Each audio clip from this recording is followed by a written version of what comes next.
But where are those who share the memory?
What goes on in the minds of the Tishing?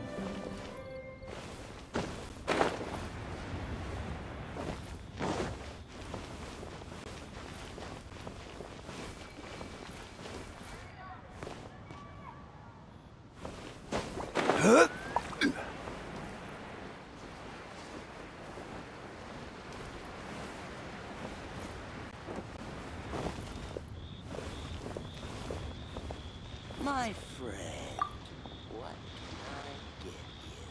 can I get you? You can't beat the atmosphere here in the... Hello, Mr. Crossell. How's business been? Oh, good, very good. All thanks to your advice, Miss Yanfei. What brings you here today? You're too kind. I was simply doing my job. Now, I believe that the last time we met, you mentioned that you were looking to source some smaragdus jadeite to make hairpins. Have there been any further developments on this front? Well, yes. As a matter of fact, in the end, I did acquire a small piece of smaragdus jadeite and had it fashioned into a pair of hairpins. Miss Yanfei, might I presume that you have an interest in the hairpins? I must apologize. I've already rented them out to a lady named Zhi Qiao. If you'd like to inspect them, you may have to wait quite some time. Wait, isn't smaragdus jadeite really rare? Aren't you worried about the hairpins getting damaged or lost while they're being rented out? No, I'm not worried in the slightest, because I signed a contract with Miss Zhi Qiao before renting them to her. The contract makes it quite clear that if she loses or damages the item in question, she must compensate me for its full original value. In return, I included a clause that guarantees the smaragdus jadeite is genuine, with a penalty of 10 times the item's value payable by me to Miss Zhi Qiao in the event that it is shown to be a fake. Guaranteed genuine, with 10 times the value payable if this claim is shown to be false. Yes, these terms are very clear indeed. Of course. This way, both the client and I have the assurance we need. To ensure fairness, each of us has retained an original copy of the contract. In that case, might you know where Miss Zhi Qiao lives? We'd like to pay her a visit and have a look at the hairpins. Oh, of course. She wrote her address down when we signed our contract. Here, I'll mark it on your map for you. Thanks a lot, Mr. Crossell. We'll be off now.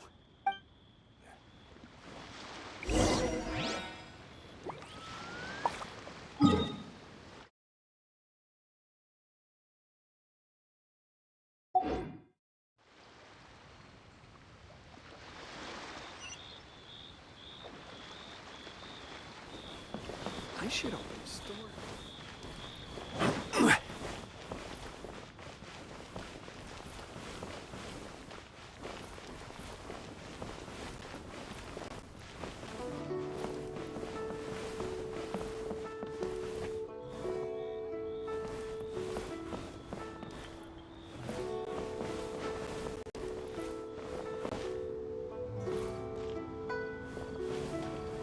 So, are you buying or not?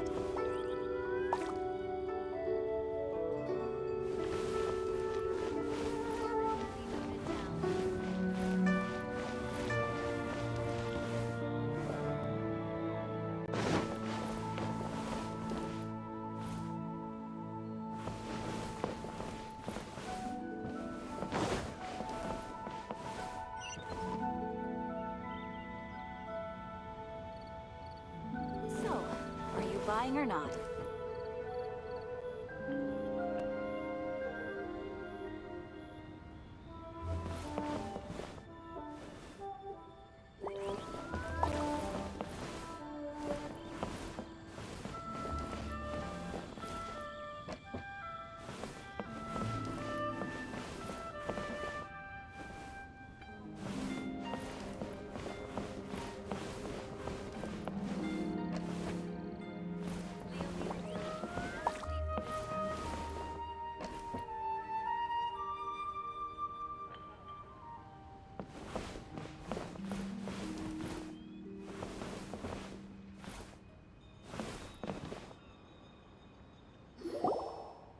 Oh, whatever shall I do?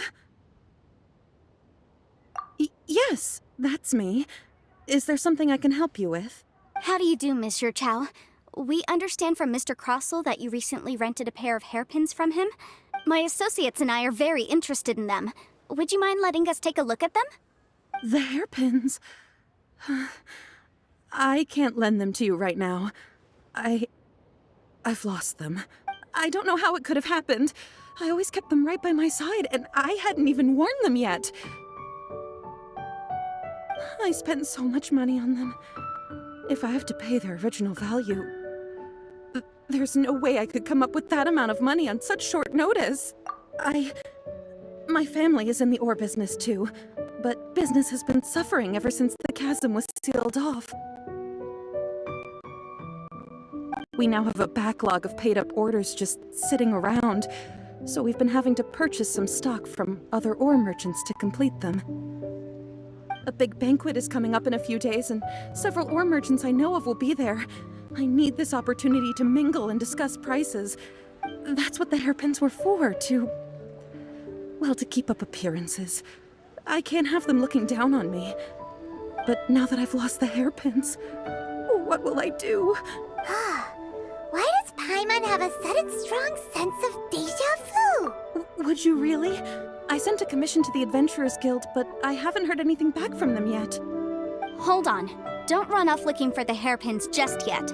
Monsieur Chow, would you let me have a look at the rental contract you signed? Huh? Well, I mean, sure, I have it right here. Here you are. Let me see. That's right! Yanfei said she's a legal advisor, didn't she? Maybe she can help Juqiao somehow. True. Though surely there must be a win-win solution. Right. I finished reading the contract. The terms are very clear, and they do indeed stipulate that you must pay Mr. Crossell the original value of the hairpins as compensation for the loss. Furthermore, the contract also expressly states that the amount of compensation must take current market prices into account. And given the rarity of Smaragdus jadeite, I fear that the final amount of compensation may end up being significantly higher as a result. Even higher? Oh, no. Uh-oh. Juqiao looks like she's about to faint. However, all of this is assuming that it is indeed genuine Smaragdus jadeite that was inlaid into the hairpins. Did you really have to pause before saying that part? Anyway, the hairpins are lost, so how exactly would we be able to find out if the jadeite is genuine or not? Whichever way you look at it, we've got to start by finding those hairpins. Except that if we found the hairpins, there'd no longer be any need to check whether the jadeite is genuine, would there? Seems right. Please, don't trouble yourselves over this. The fact is, I lost the item and I should pay compensation per the contract. However much it is, I will have to pay it. My family are merchants after all. It's vital that we keep our word and respect our contracts. Now that it's come to this, I really shouldn't keep Crossell in the dark any longer.